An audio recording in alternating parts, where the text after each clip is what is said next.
जे दृश्य पाहिले ते अंगावर येणारं आहे. पवारसाहेबांचा भावनाविवश होऊन क्षीण झालेला आवाज, जो माणूस संकटात शांत उभा राहिला, ज्याच्या चेहऱ्यावर भावनांना कधीच फारशी जागा नव्हती, ते आज स्वतःला सावरू शकत नाहीये.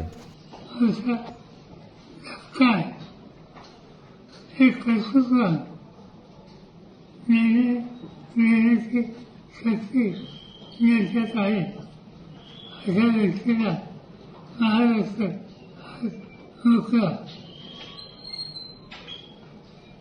हे काही नुकसान झालं ते भरून निघणार नाही.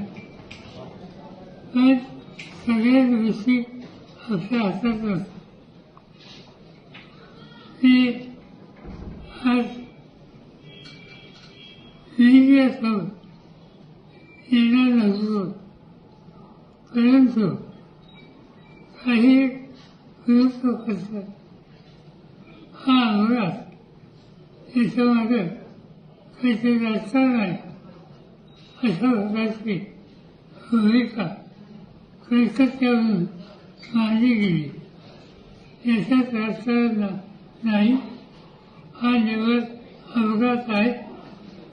त्याच्या यातना महाराष्ट्राला, आम्हा सगळ्यांना सुचत असतं. कृपा करून इथं राजकारण आणू नये एवढंच सांगायचं.